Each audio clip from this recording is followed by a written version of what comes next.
오늘 제가 말씀드릴 주제는요, 생각을 뒤집어라, 세계 스포츠사를 바꾼 역발상들에 대해서 말할까 합니다. 역발상, 발상을 뒤집는다는 뜻이죠. 정말 보는 사람들의 탄성을 자아내게 하는 역발상들이 많았는데요, 그 중에서 몇 가지 대표적인 사례만 뽑아봤습니다. 역발상의 첫 번째 사례는 제1회 근대 올림픽이 열린 1896년 아테네 대회에서 나왔습니다. 자, 그때나 지금이나 육상 남자 100m 결승전은요, 가장 인기 있는 종목이었어요. 세계에서 가장 빠른 사람을 가르는 경기 아니겠습니까? 그때 결승에 오른 선수가 5명입니다. 요즘은 한 8명 오르죠. 근데 그 한 선수만 좀 특이한 자세를 취했습니다. 요즘 육상 100m, 200m 달리는 선수들 처음에 어떻게 하죠? 땅바닥에 두 손을 딱 짚고 엉덩이를 치켜 올리는 자세를 하죠. 근데 그때는 딱 한 명만 그 자세를 취했어요. 이렇게 완전히 서서 뛰는 선수가 있고, 약간 이렇게 엉거주춤 이렇게 하는 선수도 있고요. 다양했습니다, 자세가. 근데 한 선수, 미국 보스턴에서 온 젊은 선수 토머스 버크 선수만 두 손을 이렇게 땅에 짚고 엉덩이를 치켜 올렸습니다. 그때 보는 사람도 그렇고요, 심판들도 다 웃음을 참지 못했다고 해요. 아, 저게 뭐냐, 저게 뭐 이상한, 그죠? 이 올림픽이라는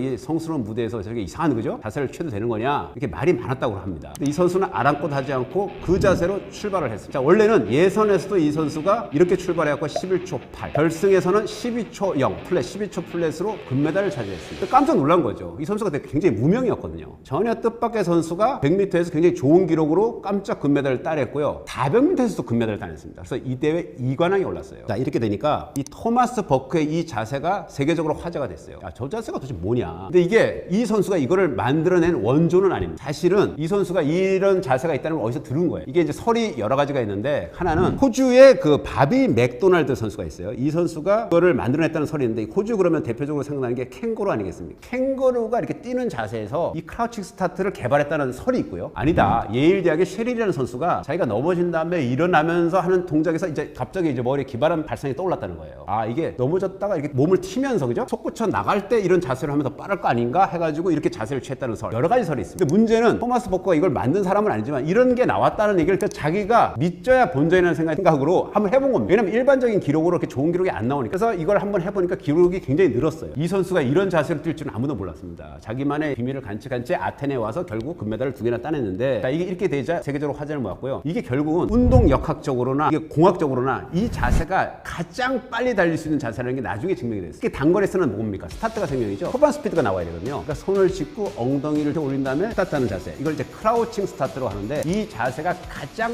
빠른 자세라는 것이 증명이 되면서 그로부터 전 세계 모든 육상 선수는 다 이렇게 뛰죠. 이렇게 안 뛰는 선수는 단 한 명도 없습니다.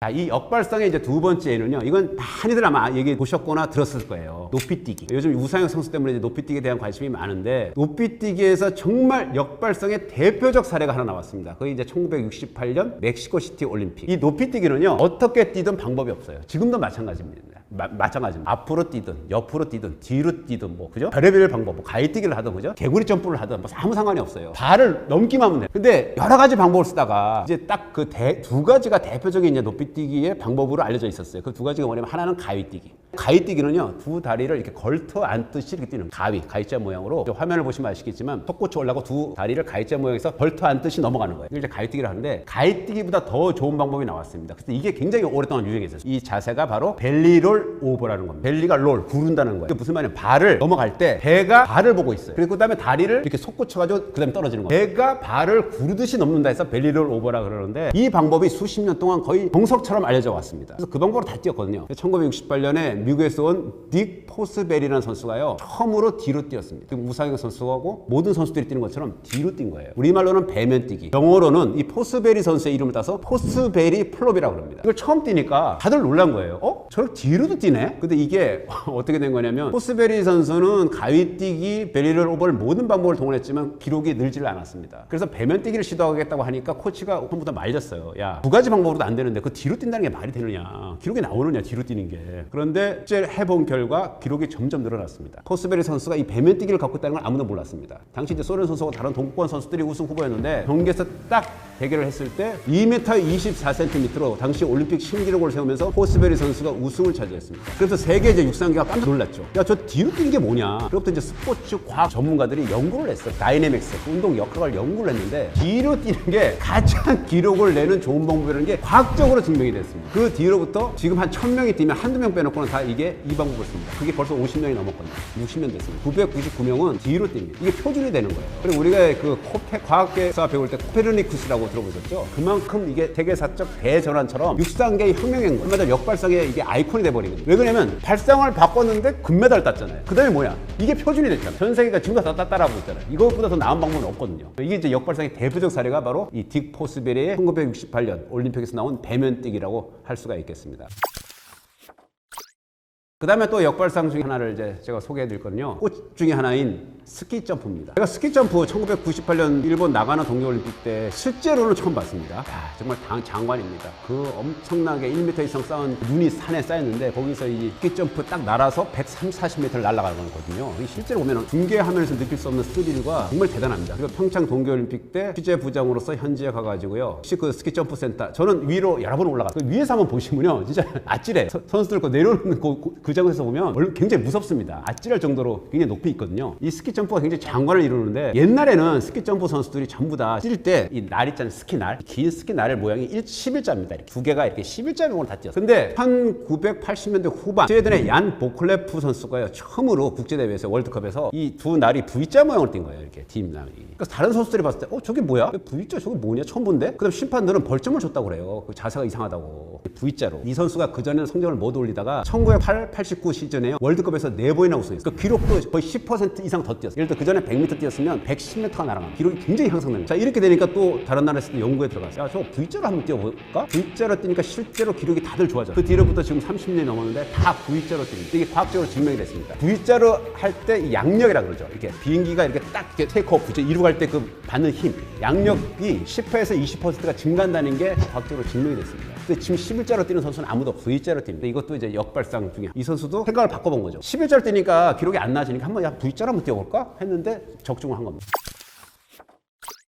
자, 그 다음에 또 이건 이제 역발상 중에 또 하나가 미국 프로농구 NBA 사례를 하나 소개해 드리겠습니다. 르브론 제임스는 잘 아시죠? 지금 뭐 미국 프로농구 슈퍼스타 아니겠습니까? 뭐 세계적인 최고의 스타 르브론 제임스가 지난해 2월에 미 프로농구 최다 득점 기록을 깼습니다. 그 깨기 전까지 그 전에 NBA 역대 최다 득점 기록을 갖고 있던 선수가 바로 카림 압둘 자바라는 선수예요. 역사상 최고의 센터라고 불리는 선수인데 이 선수의 키가 2m 18cm. 얼마나 유명했냐면 고등학교 때 천하무적이었습니다. 어떤 선수도 이 선수를 막지 못했어요. 이 선수가 명문 UCLA에 입학을 합니다. 그때 당시 미국 규정은 1학년은 대회에 나오질 못해요. 출전을 못합니다. 2학년 때부터 나오게 되는데 카림 압둘 자바가 2학년 때 딱 나오니까요. 이 선수를 막기는 역부족입니다. 절대 막을 수가 없어요. 공을 잡자마자 덩크를 때리고 2m 18cm에 팔도 무지하게 깁니다. 이 선수를 못 막고 그냥 UCLA가 매일 우승을 하니까 NCAA라고요. 전미 대학 스포츠 협회라고 있습니다. 여기서 황당한 규정을 만듭니다. 덩크슛을 금지를 했어요. 이게 10년 동안 이었습니다. 덩크슛. 명분은 이랬어요. 너도 나도 덩크슛 한다 그러니까 선수끼리 부상이 많다. 덩크슛 하면 안 된다. 대학 선수들은. 그래서 덩크슛 금지 규정을 만들었는데 사실 누가 봐도 이거는 카림 압둘 자바 한 명을 겨냥한 거라고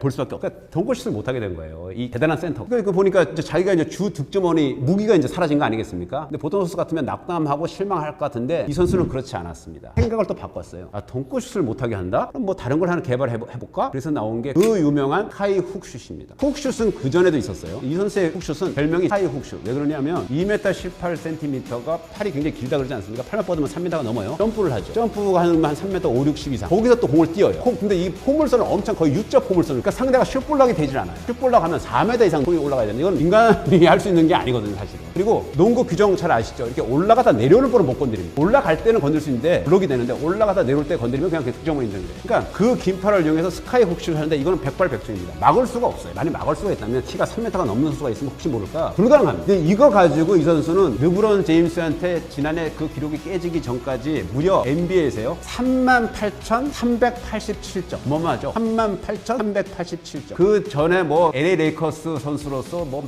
많은 우승을 시켰고요. 뭐 MVP도 뭐 무사하게 받았어요. 전설적인 센터입니다. 그래서 2016년에 그 미국에서는 대통령이 주는 자유의 메달이라고 있습니다. 이게 굉장히 큰 상이에요. 우리 같으면 최고의 훈장쯤 되는데 자유의 메달 시상식에 누구를 불렀느냐? 마이클 조던, 카림 압둘 자바, 빌 게이츠, 그다음에 영화배우 로버트 드니로, 톰 행크스 이런 사람들을 불러가지고 상을 줄 때 카림 압둘 자바도 자유의 메달을 받았습니다. 그만큼 미국에서 그 신화적인 선수로 보는 선수인데요. 이 선수의 그 교훈은 바로 뭐냐? 덩크슛이 금지되니까 자기는 또 새로운 걸 개발한 거예요. 스카이 훅슛. 근데 사실 스카이 훅슛 때문에 20년 이상 이 카림 압둘자바가 전성기를 누린 겁니다. 완전히 역발상의 승리죠.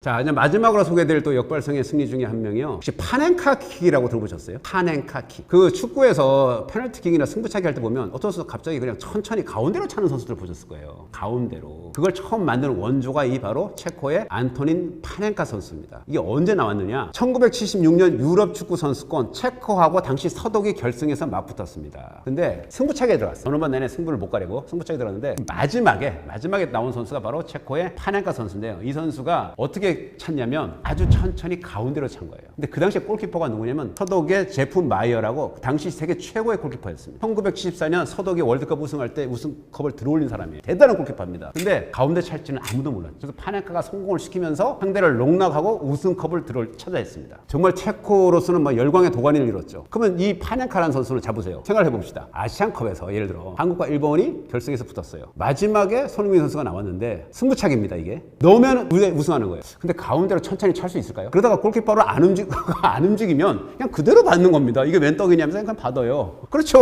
가운데로 천천히 그대로 골키퍼가 안 움직이면 그대로 잡히는 겁니다. 그리고 우리가 졌다고 한번 쳐보세요. 난리가 날 겁니다. 온갖 비난을 어떻게 감수할 것이며. 근데 이 파넨카 선수는 그걸 해냈습니다. 근데 이걸 왜 했냐? 사실은 2년 전부터 준비를 한 거예요. 왜 그러냐면 이 선수가 자기 소속팀 프로팀에 있을 때 골키퍼랑 내기를 했다고 해요. 맥주 내기를 한 겁니다. 자, 이게 해가지고 누가 이기면 사람이 진 사람한테 맥주를 얻어먹는 거예요. 그 내기를 하면서 이 파넨카가 승부차기에 연구를 많이 했어요. 근데 보면 뭘 생각했느냐면 어떤 골키퍼라도 승부차기 공 차는 순간 다 움직이게 돼 있어요. 왼쪽으로 움직이든 오른쪽으로 움직이든. 공 차는 거 보고 움직이는 골키퍼는 없습니다. 왜 없느냐? 사실 어떤 사람도 유능한 골키퍼라도요. 공 날리는 속도와 몸 날리는 속도가 완전히 다르고 공을 막을 수가 없습니다. 그러니까 보통 하는 순간에 골키퍼가 보시면 한쪽을 판단을 하죠. 몸을 날립니다. 그래서 막아내는 거거든요. 그 막아내는 건 여러 가지가 있어요. 이 선수의 평소 데이터도 있고 그 찰 때 발 움직임을 보고 왼쪽으로 쪽 결정하는 것도 있고 골키퍼마다 좀 다릅니다. 아무튼 움직입니다. 근데 이 파넨카는 이걸 역이용하기로 한 거예요. 아, 차는 순간 가운데로 차면 들어갈 수 있겠구나 해가지고 이거를 리그에서 한 2번 써먹었다고 해요. 실제로. 근데 통했다고 합니다. 근데 이걸 이제 자주 써먹으면 안 되잖아요. 아, 저 선수는 저 킥을 차는구나 해갖고 알지만 안 되니까 한동안 숨기고 있었어요. 근데 야, 큰 데에서 내가 이걸 딱 한 번만 쓰겠다. 그 전에 또 안 썼어요.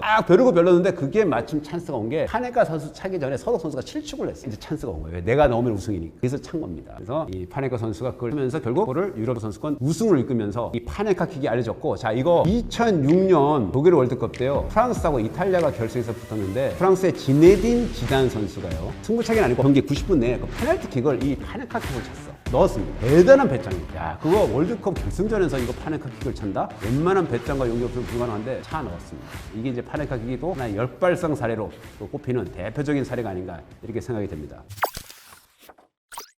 혹시 그 마이클 창이라는 선수 들어보셨는지요? 대만계 미국 선수인데요. 1989년 4대 메이저 테니스 가운데 하나인 프랑스 테니스 오픈에서 17살의 나이로 우승해서요. 세계를 깜짝 놀라게 했습니다. 자, 1989년 6월 5일 세계 언론은 두 가지 소식을 크게 보도했습니다. 1989년 6월 4일이요. 중국 수도 베이징에 이른바 그 천안문 사태가 벌어졌어요. 민주화를 요구하는 중국 시민들을 중국 인민해방군이 무차별하게 진압을 해서 수천 명의 사망자가 나온 그야말로 그 끔찍한 일이 벌어졌습니다. 이게 6월 4일이거든요. 그러니까 세계 언론들은 6월 5일 날 보도를 했고요. 또 하나 세계를 깜짝 놀라게 한 게 바로 17살 소년 대만계 미국인인 마이클 창이 프랑스 오픈 테니스에서요. 16강전입니다. 당시 세계 랭킹 1위입니다. 이반 낸드를 꺾었습니다. 이거는 이길 확률이 한 1%도 되지 않았거든요. 그래서 세계를 정말 깜짝 놀라게 했는데 이 마이클 창 선수는요. 1988년 16살 때부터 이게 두각을 나타냈습니다. 그 다음에 메이저 대회에 출전을 했는데 아무리 승승장구하는 유망주라고 해도 세계 1위를 꺾는다? 이건 생각하기 좀 어려웠습니다. 그래서 이반 낸들이 쉽게 16강전을 건너뛰고 8강에 오르겠구나 다 이렇게 생각을 했습니다. 첫 세트와 2세트는 예상대로 진행이 됐습니다. 이 이반 낸들 선수는 이전에 프랑스 오픈 테니스를 3번 우승한 정말 그 당시 세계 최강의 선수였습니다. 첫 세트, 두 세트를 다 따냈어요. 이게 이제 5세트제의 경기거든요. 3세트를 따면 승자가 됩니다. 자, 근데 3세트부터 조금 상황이 좀 달라지기 시작했습니다. 마이클 창 선수의 특기가 두 손 백핸드 스트로크 이걸 앞세워가지고요. 아주 그 구석구석을 찌르고 강약 그리고 완급을 잘 조절하면서요 3세트와 4세트를 내리 따냈습니다. 그래서 세계 관계자들 정말 깜짝 놀라게 했죠. 이변이 벌어지는 것인가 그런 느낌이 들 때 이제 5세트가 이제 접어들었습니다. 자, 세트 스코어 2대2 여기서 이제 5세트 들어섰는데요. 5세트 첫 번째 게임, 두 번째 게임 1, 2게임도 다 마이클 창이 따냈습니다. 그래서 이거 진짜 세계 테니스 100년사의 최대 이변이 벌어지는가 이렇게 싶었는데요. 바로 그 순간 마이클 창이 정말 상상치도 못한 일이 벌어졌습니다. 바로 다리에 쥐가 난 겁니다. 여러분 이 테니스 경기에서 다리에 쥐가 난다? 사실상 경기를 할 수가 없는 거죠. 왜냐면 이게 쉬는 시간, 부상 치료 시간을 주긴 줍니다만은 몇 분 이상 주기가 어렵거든요. 근데 그 몇 분 안에 쥐가 빨리 낫는다? 이거 기대하기 어렵습니다. 자, 마이클 창이 쥐가 나면서 사실상 승부는 끝났다. 기권을 할 가능성이 높았습니다. 마이클 창한테는 정말 청천벽력, 마른 하늘의 날벼락 같은 일이었는데요. 자, 이때 마이클 창이 참 대단했습니다. 17살 소년답지 않게요. 이런 생각을 했다고 합니다. 자, 내가 이 지금 세계 1위를 꺾을 기회가 몇 번 없는데 드디어 찬스가 왔다. 여기서 물러나면 다시는 못 꺾을 수도 있다. 그래서 이 기회를 어떻게든지 한번 살려보자 했는데 자, 그때 순간적으로 머리를 짜냈다고 합니다. 굉장히 절망적인 상황인데 그 마이클 창이 짜낸 전략을 이렇습니다. 다리에 쥐가 나니까요. 빨리 움직이지를 못하지 않습니까? 그래서 경기 템포를 최대한 끌어야 됩니다. 그래서 어떻게 했느냐? 자, 첫 번째 방법은요. 계속 물을 중간중간에 마시고 그다음에 땀을 닦아요. 그러니까 이게 이제 관중들이 이제 야유를 하기 시작했거든요. 한두 번도 아니고 계속 이러니까 시간을 이제 끄는 게 눈에 보였습니다. 그다음에 상대인 리반 랜들이 짜증을 내기 시작했습니다. 저렇게 해도 되느냐? 저렇게 시간을 끌어도 되느냐? 오히려 이제 거세게 이제 반발을 했죠. 근데 거기에 마이클 장이 아랑곳 하지 않고 시간을 계속 끌었고요. 자, 두 번째. 경기 템포가 빨라지면 자기가 빨리 못 움직이기 때문에 불리해요. 그래서 어떻게 하냐면 경기를 최대한 끌어보기 위해서 리턴을 줄 때 공을 하늘로 높이 띄웁니다. 이게 이제 아리랑 볼에 쉽게 말해서요. 그럼 세계 1위 선수인 기분이 어떻겠습니까? 아니 이게 지금 사람을 가지고 노느냐? 이게 뭐 하는 짓이냐? 근데 그래서 그 볼을 문볼이라고 그래요. 달. 우리 달할 때 뜻하는 문볼. 달 같은 달같이 달로 향해서 높이 그만큼 엄청나게 높이 띄운다 해서요. 문볼입니다. 이 아리랑 볼을 띄웠는데 이렇게 해가지고 시간을 끄는 거예요. 그다음에 경기 템포도 끌고. 자, 이래서 이렇게 계속 이제 진행이 됐습니다. 그러면서 이제 마이클 장은 저걸 기대했죠. 이제 다리의 쥐가 좀 풀리기를 그 시간을 이제 끌면서 자, 이 작전이 이제 주유를 해가지고 근근히 이제 잘 버텨오다가 게임 스코어 4대3으로 앞선 상황에서요. 그때가 이제 마이클 창의 서비스 게임이에요. 테니스는 자기 서비스 게임을 거의 지켜야 돼요. 이걸 뺏기면 굉장히 이기기가 어렵습니다. 자기 서비스 게임인 8번째 게임에서 게임 스코어는 4대3으로 앞선 상황인데 50-30로 뒤지고 있었어요. 뒤지고 있어서 이 게임을 내주면 그 다음에 이반 랜들의 서비스 게임이 되니까 뭐 이길 가능성이 높고 그렇게 되면은 5세트를 내줄 가능성이 커요. 굉장히 중요한 순간에 정말 이거 세계 테니스에 한번 나올까 말까 하는 명장면이 나왔습니다. 그 테니스 선수 서브는 다 아시다시피 이제 위에서 내리꽂듯이 시속 한 200km로 강속구로 내리꽂지 않습니까? 그때 마이클 창이 어떻게 했냐면요. 마치 아래에서 위로 이렇게 서브를 넣었어요. Just spur of the moment, I decided I'm just going to hit an underhand serve here. 이걸 언더핸드 서브인데 글쎄 이런 서브는 요새 그 초등학생도 거의 안 하는 서브거든요. 이게 밑에서 무슨 세계 1위를 가지고 장난치는 것도 아니고 밑에서 이렇게 올린 겁니다. 그러니까 아마 이반 랜들로서는 자기 테니스 평생 이런 서브를 받아본 적이 없어요. 굉장히 느린 서브죠. 한 50년 전 배구를 보면 서브를 갖다 이렇게 넣는 선수를 많이 보시죠. 근데 테니스에서 저도 그런 거 처음 봤거든요. 적어도 150km 이상의 빠른 서브가 올 거라고 생각하고 있다가 굉장히 느린 서브가 오니까 당황을 한 거예요. 그래서 리턴을 했는데 제대로 하지 못하고 그거를 마이클 창이 대받아치기를 하면서 포인트를 따냈습니다. Just spur of the moment, I decided I'm just going to hit an underhand serve here. C'est la cuillère. Et il fait le point. Oh, extraordinaire. 자, 이때 관중들은 정말 이 탄성을 자아냈죠. 야, 어떻게 저런 서브를 하느냐. 하여튼 기가 막힌 서브, 절묘한 서브였습니다. 자, 그리고 나서 이 게임을 따냈고요. 그 다음 9번째 게임에서는 이제 이반 랜들이 이제 서브를 넣는 게임이었는데 그때도 좀 깜짝 놀랄 일을 벌였습니다. 서브를 받을 때 이반 랜들의 서브는 강 서브로 유명합니다. 엄청나게 강한데요. 베이스라인 보통 뒤에서도 받기가 쉽지 않은데 그 서비스 라인이라고 있죠. 서비스 라인. 그 앞쪽으로 나갑니다. 서비스 라인까지 전진을 한 거예요. 근데 이반 랜들이 심판한테 묻습니다. 이거 반칙 아니냐고. 계속 상대를 갖다가 신경을 곤두쓰게 하는 거예요. 그래서 결국 경기가 오래 끌었죠. 그 다음에 언더핸드 서브에 놀란 이반 랜들. 마이클 창 선수가 한 5, 6m 이상 앞으로 나오니까 결국 자기 경기 리듬을 잃고요. 더블 퍼트, 서브 실수를 2개나 연속했습니다. 그래서 이 게임을 내줬어요. 그래서 5세트를 결국 쳤습니다. 이 16강전입니다. 그래서 이게 파란을 일으킨 겁니다. 17세 미국 소년이 대만계입니다. 아시아계 소년이 세계 1위 꺾었다. 그래서 전 세계 언론에 대서특필이 됐는데 그 다음부터는 오히려 쉬웠습니다. 승승장구해서 8강, 4강 결승에서 스웨덴의 스테판 에드베리를 꺾고 17세 그 당시 기준으로는 그랜드슬램 역대 최연소 우승 또 아시아계 선수로는 메이저 대회를 처음 거머쥐었습니다. 그래서 대단한 한마디로 센세이션을 일으켰는데, 자, 마이클 창이 이 경기 후에 이렇게 말했습니다. 사실 나도 포기하고 싶었다. 경기가 뛸 상황이 아니었다. 그러나 이번 기회를 절대 놓치고 싶지 않았고 어떻게 하면 내가 이길 수 있을까 하면서 머리를 짜내고 또 짜냈다. 이렇게 말을 했습니다. 그래서 이 마이클 창이 주는 교훈은 이렇습니다. 여러분들 인생을 살면요, 굉장히 시련을 겪거나 어려울 때가 꼭 오기 마련이에요. 누구나 어떤 경우든지 오기 마련인데, 그럴 때 좌절하거나 포기하지 마시고요. 내가 이 순간을 어떻게 하면은 벗어날 수 있을까? 그러니까 전화위복이라는 말이 있죠. 어떻게 하면 다시 도약할 수 있는 계기로 삼을 수 있을까? 끊임없이 궁리하고 연구를 해야 되는 겁니다. 그러면 우리 속담에 이런 말 있죠. 하늘이 무너져도 솟아날 구멍이 있다. 그러니까 그렇게 굉장히 어려움이 닥쳐도 정말 정신을 바짝 차리고 어떻게 하면은 이 위기를 돌파할 것인가에 집중을 하면요, 반드시 해결책이 나오기 마련입니다. 우리가 인생을 살다 보면은 한 가지 방법으로 해가지고 안 될 때가 있어요. 그때 다른 방법, 생각을 바꿔가지고 시도를 해가지고 성공할 때가 있습니다. 그 생각을 바꾸는 자체가 역발상이거든요. 그래서 역발상은 유쾌한 반역이라고 합니다. 처음에 역발상을 했을 때는 욕도 없고요. 어떤 때는 야, 저 사람 미쳤다는 소리를 많이 해요. 근데 그 나중에 이제 세월이 흐르면요, 모두 다 그 미쳤다고 하는 그 사람을 따라갑니다. 이것이 바로 역발상의 위대한 힘입니다. 오늘 말씀드릴 주제는요, 제가 스포츠 기자 이제 30년 이상 했는데요, 국내외를 막론하고 정말 논란이 많았습니다. 이게 뭐 스캔들도 있고요, 추문도 있고, 뭐 안 좋은 일도 있고요, 뭐 별의별 일이 참 많았는데, 그 중에서 정말 황당했던 대표적인 사례 몇 가지만 한번 뽑아서 소개해드릴까 합니다.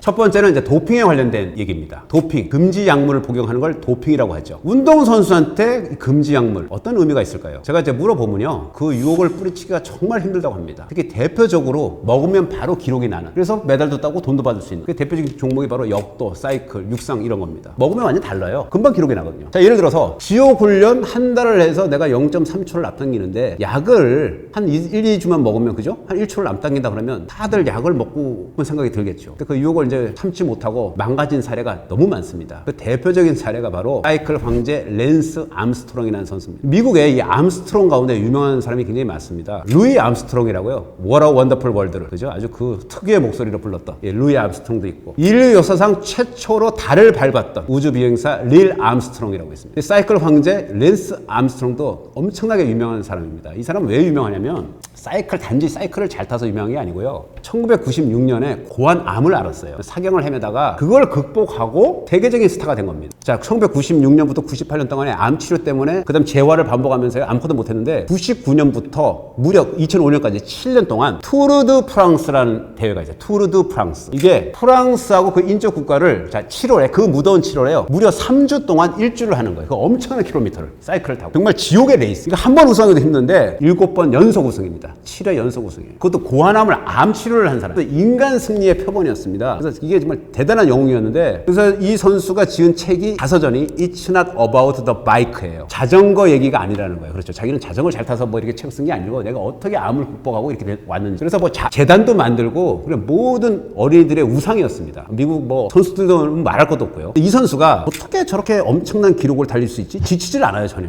그래서 일부 언론에서는 약을 먹는 게 아니냐 이제 의혹을 제기했는데, 그때마다 한 번도 걸린 적이 없어요. 테스트를 수백 번도 더 받았을 거예요. 그 다음에 나중에 시드니 올림픽에서는 동메달도 땄는데, 그게 뭐 도핑 테스트가 엄격하거든요. 아무리 검사해도 검출이 안 됩니다. 그래, 정말 대단한 선수다 이제 이렇게 알고 있었는데, 2010년에 충격적인 일이 벌어졌습니다. 팀 동료 중에 한 명이 이제 먹는 걸 봤다, 금지 약물을. 그래서 이제 고발을 했고요. 그래도 뭐 한 명이 저러니까 둘이가 아마 사이가 안 좋아서 일부러, 그지? 뭐 뒷사는 거 아니냐 뭐 이렇게 넘겼는데, 2011년에 굉장히 유명한 사람입니다. 이 선수가 금메달리스트인데 도핑 때문에 이제 실격된 선수가요, 그 동료입니다. 동료가 미국의 그 시사 프로그램 중에 60분이라는 게 있어요. 60 minutes. 굉장히 유명한 프로죠. 여기 나와가지고 여러 가지 증거를 내세우면서 랜스 암스트롱이 금지 약물을 복용한 건 확실하다. 그리고 그 다음에는 자기 책, 자서전을 통해서도 또 그걸 폭로를 했습니다. 자, 이렇게 되니까 이제 랜스 암스트롱이 코너에 몰리기 시작했어요. 그리고 미국 반도핑 기구가 이제 정밀 검사에 나섰습니다. 나섰는데, 이 도핑 기술, 이 도핑을 했는 걸 적발하는 기술은 1년이 다르게 발전합니다. 그러니까 2000년에 못 잡아낸 걸 2005년에 잡아내고, 2005년에 못 잡아낸 건 2010년에 잡아내고, 또 지금은 또 달라져요. 완전히 잡아내고. 그래서 보면 10년 전 거 잡아내서 메달 박탈하는 경우 많이 보셨어요. 그 기술이 발달입니다. 옛날에는 기술 때문에 적발을 못한 걸 나중에 그 샘플을 가지고 있거든요. 보관하기 때문에. 미국 조사기구에서 딱 조사를 하니까 이게 이제 들통이 난 거예요. 나가지고 랜스 암스트롱을 불렀습니다. 불렀는데 랜스 암스트롱이 할 수 있는 건 두 가지예요. 인정을 하느냐 아니면 끝없는 법적 공방을 벌이느냐. 고소를 하고. 근데 고소를 하지 않고 본인이 인정을 했습니다. 결국 인정하고 그다음에 미국의 오프라 윈프리 쇼에 나와가지고 제가 이제 인정을 했어요. 금지약물 먹었다고. 근데 더 놀란 건 뭐냐면 그럼 이때까지 왜 10몇 년 동안 한 번도 안 걸렸느냐. 이게 사이클 황제에서 알고 보니까 천재 도핑꾼이었습니다. 도핑하는 방법도 천재적이었습니다. 진짜 기가 막힙니다. 여기에는 물론 도와준 박사가 있어요. 완전 그 전문가 한 명이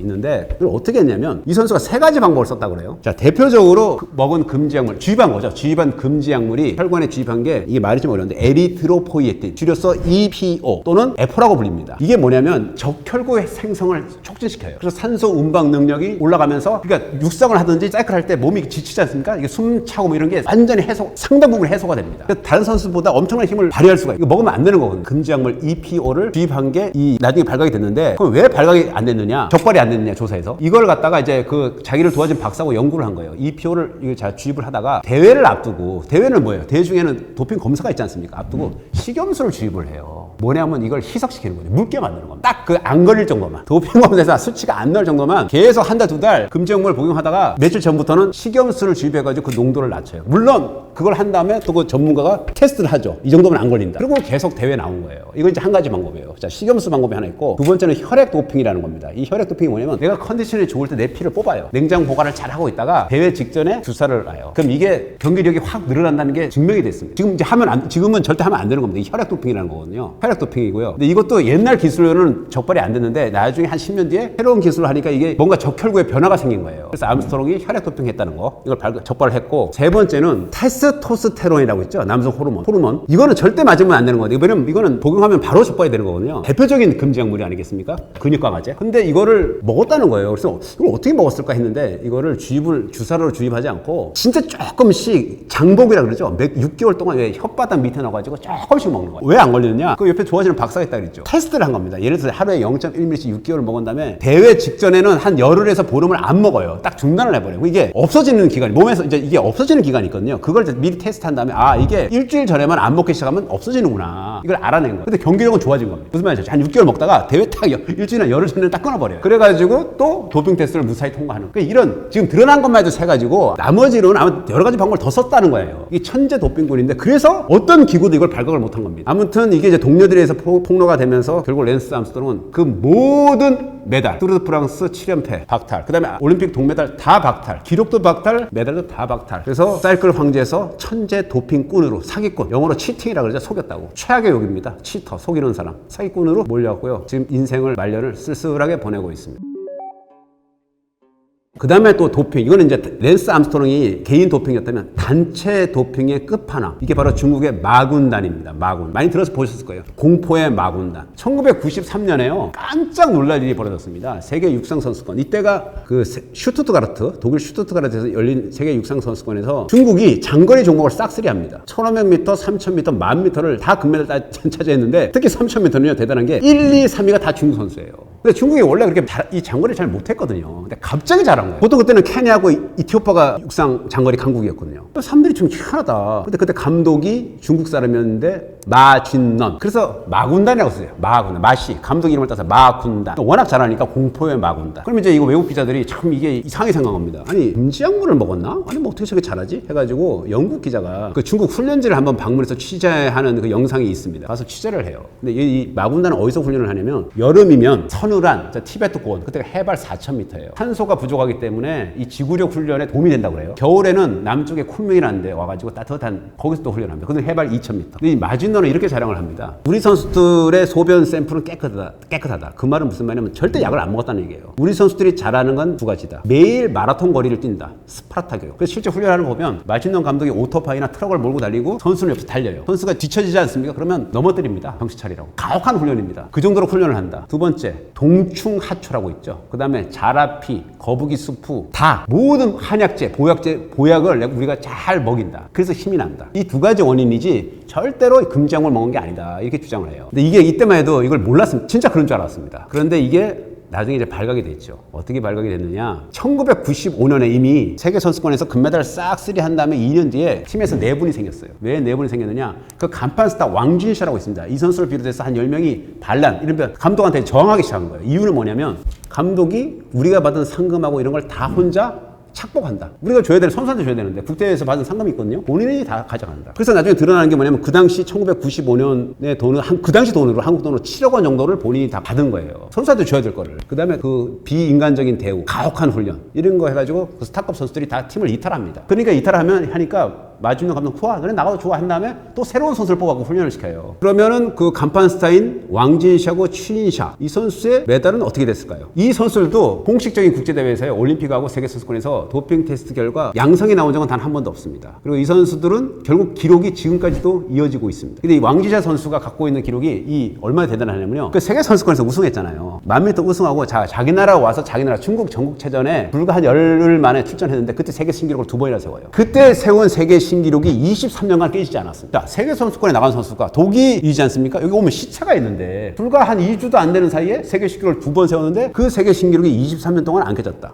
이건 정상적인 인간의 기량으로 보기에는 좀 어렵죠. 금지 약물을 복용한 건 맞죠. 근데 문제는 93년 때 96년 애틀란타 올림픽 금메달 땄 때도 도핑 검사에서는 들어가지 않았어. 그래서 다른 마군단 2세대들은 다 그 적발이 돼서 기록 같은 게 무효가 됐는데 이 왕시자 선수하고 추인샤의 기록은 그대로 지금 살아 있습니다. 근데 2000년 시드니 올림픽을 앞두고 티베트 고원에서 훈련하다가요. 이런 일이 벌어졌습니다. 이미 도핑 검사 6명이 금지 약물을 먹었다는 거를 파악했어요. 그 전에는 이 도핑 테스트라는 게 오줌 소변 샘플밖에 없었습니다. 소변 검사만 했어. 근데 시드니 올림픽 전에 이제 혈액 검사가 들어온 거예요. 들어와가지고 새로운 기술로 혈액을 하니까 이게 이상한 약 성분이 있었거든요. 그래서 6명을 딱 적발을 했는데 그래갖고 확인하기 위해서 그 티베트 고원으로 검사관들이 올라온다 그러니까 이 마진노 감독이 그냥 도망을 쳤습니다.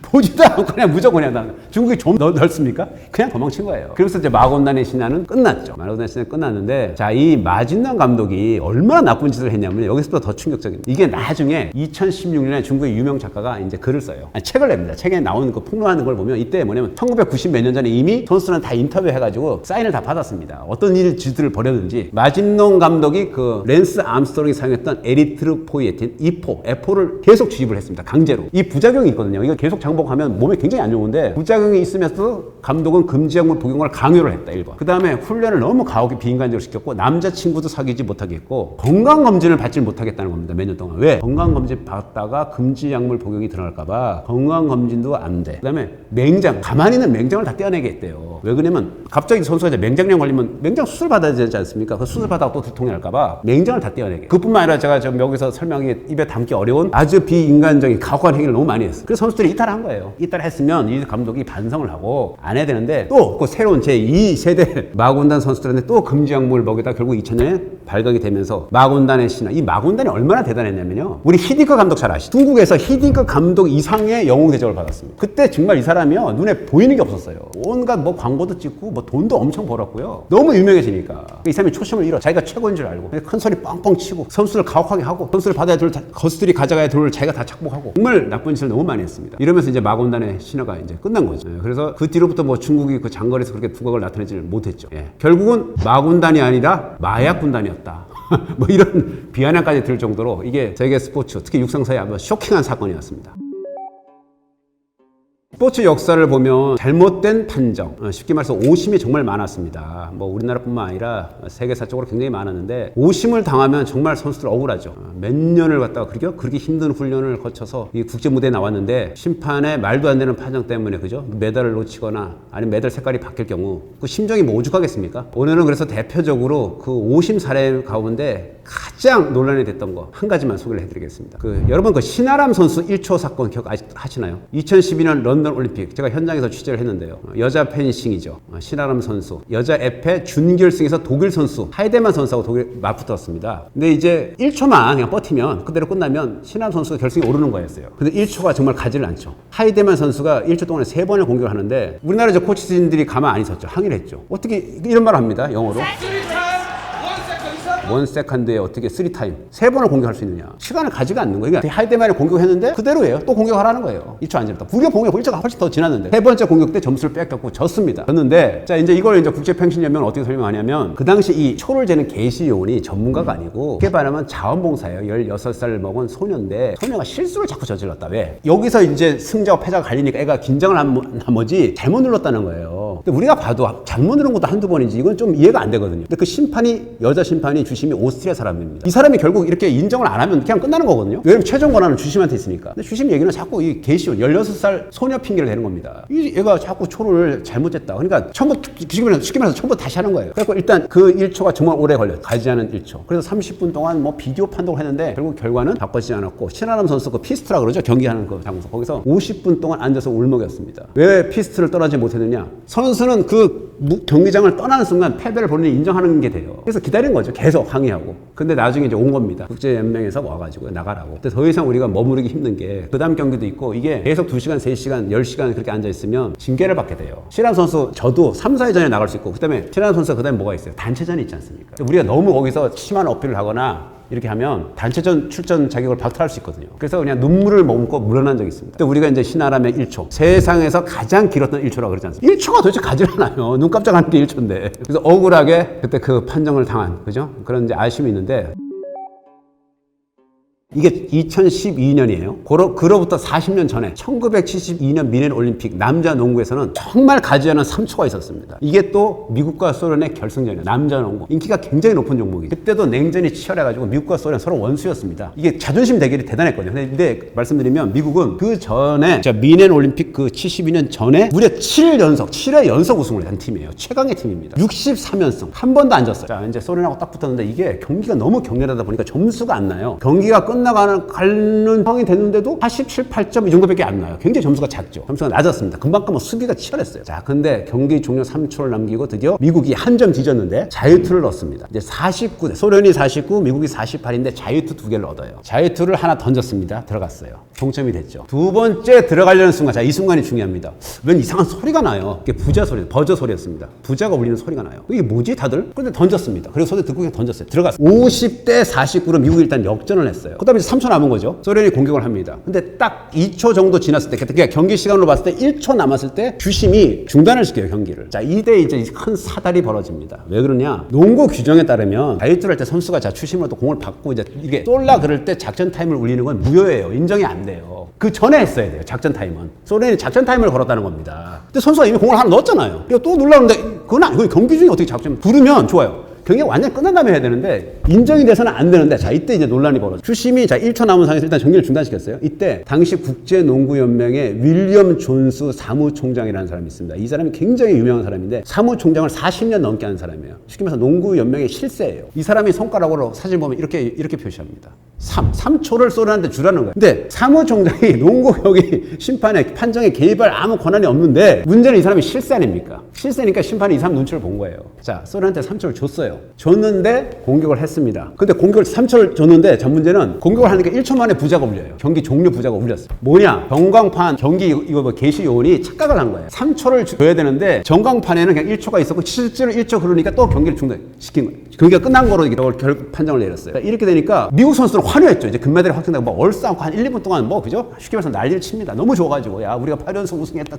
소련을 꺾었다. 이때 스코어는 정확히 50대 49예요. 만세를 부르고 막 이러는데 심판들은 또 이래요. 노. 다시 해야 된다.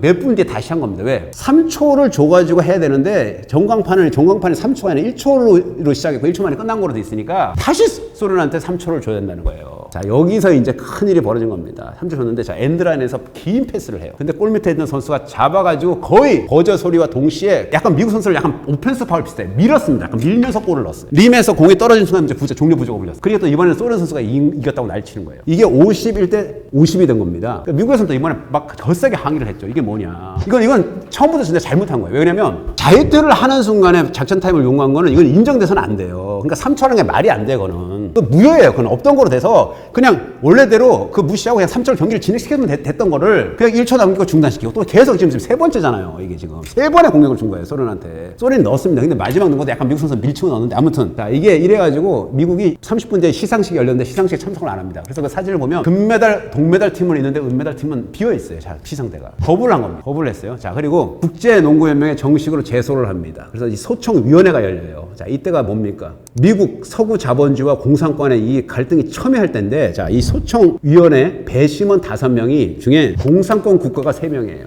폴란드, 쿠바, 헝가리, 배심원들이 소련의 편을 들어준 겁니다. 이때 만약에 이게 뒤집어졌으면 재경기를 할 수 있고 뭐 어떻게 할 수 다른 결과가 나올 수 있는데 3대 2예요. 결과는 5명의 배심원이 3명은 소련이 맞다. 이대로 금메달이다. 2명은 아니다. 다시 해야 된다. 다시 3초를 남기고 하든지 뭘 다시 해야 된다. 미국이 이겼다. 결과는 결국 끝내 번복이 되지 않아. 그래서 그러면 이 은메달이 어디 있느냐? 지금 국제올림픽위원회 박물관 창고에 있습니다. 아직도 못 준 거네요. 미국 선수들이 지금 왜 50년이 넘게 아직까지 메달을 받지 않고 있고요. 그 중에 한 선수, 팀의 가드였던 케니 데이비스는요, 살았을 때 그 아내하고 자식들한테 이런 말을 했습니다. 내가 죽더라도 혹시 그 메달을 준다고 하면 절대 받으면 안 된다. 무슨 말이죠? 영원히 그 메달은 받지 않는다. 그럼 말도 안 되는 판정이었다. 제가 봐도 이건 말이 안 됩니다. 그러나 결과는 바뀔 수는 없었습니다. 근데 더 야속한 건 소련이 아니죠. 러시아로 이름이 바뀌었죠. 러시아가 몇 년 전에 이 가지고 영화를 만들었습니다. 그게 영화 이 제목이 3 seconds, 3초라는 거예요. 3 seconds. 소련이 어떻게 해가지고 극적으로 우승을 이뤘는지를 아주 감동적으로 자기들 식으로는 감동적으로 묘사했는데 거기 보면 미국 선수들이 굉장히 더티한 플레이를 한 사람들로 나옵니다. 반대로 해석한 거죠. 반대로. 우리가 미국의 이런 더티 플레이를 극복하고 우리가 극적으로 이겼다. 이렇게 영화를 만들어서 미국 사람들을 더욱더 자극을 시킨 일화가 있는데요. 1972년 미넨 올림픽 남자농구 결승전 미국과 소련의 이 경기에서 나온 이 3초 오심은 아마 흑역사가 아닐까. 이거는 두고두고 잘못된 판정이 틀림없습니다. 스포츠에는 라이벌이 늘 존재합니다. 우리도 그 학교 다닐 때 이런 게 있죠. 내가 어떤 애하고 1, 2등을 다투는데 제가 만약에 다른 반으로 가거나 전학을 가면 내가 1등을 할 수 있을 텐데 이런 생각을 가끔 할 때도 아마 있을 겁니다. 운동선수도 마찬가지거든요. 하필 저 선수가 나랑 같은 시대에 있어가지고 그죠? 내가 금메달 따기가 힘들다. 이러면 어떤 생각이 들까요? 그런데 이런 생각이 극단적으로 잘못 표출된 게 바로 미국의 피겨스타 토냐 하딩 사건이었습니다. 이 토냐 하딩 선수는요. 미국이 낳은 스타 중에 스타입니다. 굉장히 유명한 선수고요. 여러분 혹시 트리플 악셀이라는 기술 아세요? 그 김연아 선수의 상대였던 아사다 마오의 주무기로 알려져 있었죠. 트리플 악셀은 이 앞으로 3회전 반을 도는 기술입니다. 앞으로. 근데 이게 이제 굉장히 여자 선수가 하기에는 가장 어려운 기술로 알려져 있고요. 이 기술을, 이 트리플 악셀을 가장 먼저 성공시킨 선수가 바로 미국의 토냐 하딩 선수입니다. 1991년 세계 피겨 선수권 은메달리스트이기도 하고요. 자, 근데 이 토냐 하딩이 1992년 들어와서요. 발목 부상 때문에 정상적인 기량을 발휘하지 못했어요. 자, 근데 1992년에요. 뭐가 있었냐면 알베르빌 동계올림픽이 있었습니다. 그때 금메달에 미국의 크리스티 야마구치, 일본계 미국인, 2위가 일본의 이토 미데리, 3위가 여기가 이제 잘 들어보셔야 됩니다. 3위가 미국의 낸시 캐리건이라는 선수가 있어요. 1992년의 일입니다. 자, 근데 그때는 2년 뒤에 동계올림픽이 다시 열려요. 왜냐면 하계올림픽하고 겹치는 걸 막기 위해서 그때부터 동계올림픽하고 하계올림픽을 분리했습니다. 동계올림픽이 바로 2년 뒤에 열려요. 그게 이제 1994년 릴레한메르 동계올림픽입니다. 자, 이때 동계올림픽에 나갈 피겨 미국 국가대표 2명을 뽑는 전미 선수권이 열립니다. 한 달 전에 열리는데, 자, 여기서 이제 큰일이 벌어진 거예요. 토냐 하딩 입장은 뭐예요? 자기가 이제 발목 부상이고 기량이 예전만 하지 못, 내리막길이죠. 근데 낸시 캐리건이라는 선수가 떠오르기 시작했어요. 올림픽에서 동메달 땄고, 그 다음 그 전에 미국 선수권도 우승했고, 자, 그때 미셸 칸이라고 들어보셨습니까? 이 미셸 칸 선수가 아주 어린 10대 선수가 또 올라왔어요. 그래서 2명, 이 안에 들어야지 올림픽 티켓을 따내는데 어떻게 될지 모르는 상황이었거든요. 자, 이런 상황에서 전미 선수권, 그러니까 올림픽에 나가는 미국 대표를 뽑는 그 경기 바로 전날 네이시 캐리건 선수가 연습을 마치고 나오다가 이제 이게 아이스링크입니다. 나오다가 괴한 어떤 사나이로부터요 군기로 허벅지 위를 가격을 당합니다. 엄청나게 강하게 그냥 퍽 치는 거예요. 허벅지 위를 그대로 쓰러졌죠. 그 화면이 있습니다. 동영상이 막 주저앉고 엉엉 울기 시작합니다. 자, 내일이 선발전이에요. 이 첫날 이거 남자로부터 이걸 받으면 이게 경기가 되겠습니까? 당연히 출전을 못하죠. 출전할 수가 없죠. 들려나갔죠. 엉엉 울면서 그 들려나가는 네이시 캐리건의 심정은 뭐예요? 다음 달 올림픽 출전은 끝났구나. 끝난 거죠. 출전을 못하는데. 자, 그 다음날 전미 선수권에서 1등을 결국 토냐 하딩이 합니다. 2위는 10대의 미셸 칸, 어린 선수가 하고요. 그래서 2명이 미국 대표로 뽑힌 거예요. 자, 이게 이제 엄청난 논란이 돼갖고 미 연방사고 FBI까지 나서서 조사해놨어. 아니, 지금 이거 피겨스타가 왜 갑자기 그죠? 어떤 사나이로부터 하루 전날 습격을 당했다는데 이게 어떻게 된 일이야? 그러니까 조사를 해보니까 아주 충격적인 일이 벌어졌습니다. 폭행을 한 가담한 사람 2명을 체포를 했는데요. 한 명은 토냐 하딩의 보디가드, 한 명은 전 남편이에요. 그러니까 추궁을 하니까 미국은 이런 게 있어요. 사실을 인정하면 죄를 감형해주는 제도가 있습니다. 전 남편은 감옥에서 오래 살기 싫으니까 있는 대로 풀어버렸어요. 우리가 네이시 캐리건 선수를 이렇게 위해를 가하는 것, 이렇게 둔기로 내려치는 거를 토냐 하딩도 알고 있었다. 이렇게 진술을 했습니다. 이렇게 되니까 이제 토냐 하딩도 이제 미국 언론으로부터 수사 당국으로부터 이제 수사 대상이 된 거죠. 그래서 비난이 뭐 집중적으로 쇄도하기 시작했고 미국 팬들은 올림픽 자격 박탈해라. 저게 가짜 1등이다. 그죠? 근데 이제 그게 어떻게 된 거냐면 토냐 하딩이 이런 말을 했습니다. 만약에 나를 올림픽 못 나가게 하면 미국 올림픽위원회와 우리나라와 미국 피겨 연맹을 상대로 2천만 달러의 소송을 걸겠다. 무려 2천만 달러. 근데 만약에 소송에서 지면 피겨 연맹하고 미국 올림픽위원회는 큰일 나잖아요. 2천만 달러를 물어줘야 돼요. 그래서 올림픽 하기 하루 전날 그냥 인정을 해버렸어요. 그래 일단 올림픽 갔다 오고 보자. 그래가지고 토니 하딩은 그대로 나가게 됐는데 문제는 이게 그때 보면 이게 미국도 말이 안 되는 일을 벌였습니다. 원래는 2위 그 어린 선수 미셸 칸이 나가야 되는데 미국 여론이 전 언론이 들끓기 시작했어요. 야, 그 억울하게 당한 네이시 캐리건이 회복이 빨랐습니다. 그래서 올림픽에 나갈 수 있는 상황이 돼. 캐리건을 내보내라는 거예요. 어린 선수 말고. 원칙이 어긋나는 거예요. 원래는 1, 2위를 가야 되면 그대로 가야 되는데 미셸 칸을 내렸습니다. 내리고 정말 미안한데 네이시 커니를 보낸 거예요. 그게 여론에 못 이겨서. 자, 두 선수가 릴레이 한면 올림픽 갔습니다. 자, 이 경기의 그 시청률이 어느 정도였을까요? 미국은 아시다시피 시청률이 10%면 경이적인 시청률이라고 합니다. 미국 뭐 채널이 수천 개가 있잖아요. 이때 시청률이 49%였어요. 미국인의 절반이 봤다는 건 이건 상상을 초월하는 시청률이에요. 정말 이때 중계방송사가 정말 대박 중에 대박을 친 거죠. 자, 근데 이 당일날 아주 또 황당한 일이 벌어졌습니다. 토니 하딩이 갑자기 신발끈이 끊어졌다면서 이 문제가 있다면서 신발끈을 갖다가 다시 매겠다 그래갖고 신발끈이 없으니까 남의 신발끈을 어디서 빌려갖고 원래 선수가 이제 나오라고 명령을 받으면 2분 안에 나서야 됩니다. 음반에 서야 되는데 신발끈 묶으라고 뭐 난리를 쳐요. 그 다음에 결국 쳤는데 6초 만에 6초 남기고 허겁지겁 나온 거예요. 제대로 묶지도 않고 연기하다가 연기는 막 형편 없었습니다. 그냥 자기 기술을 하나도 발휘를 못하고 그러다 갑자기 심판한테 자기 신발 이거 끈 제대로 이게 묶을 수 있게 시간을 달라는 거예요. 근데 원래 이거 들어주면 안 되거든요. 말이 안 되죠. 신발끈을 아니, 선수가 올림픽에 나오는데 신발끈을 안 묶고 나온다 제대로? 말이 안 되는 거죠. 근데 또 봐줬습니다. 그래서 들어가서 라커룸에서 다시 신발끈 제대로 묶고 나오게 했는데 그래도 연기를 제대로 하지를 못해가지고요. 결론적으로 말씀드리면 그때 그 성적이 굉장히 저조했어요. 메달권에서 완전히 벗어났습니다. 그 반면에 이제 네이시 캐리건 선수는 무례와 같은 박수를 받고 나왔어요. 아, 그 동정표. 인기가 막 갑자기 급상승했습니다. 그러니까 선의 대명사, 선과 악으로 이렇게 나뉜 거예요.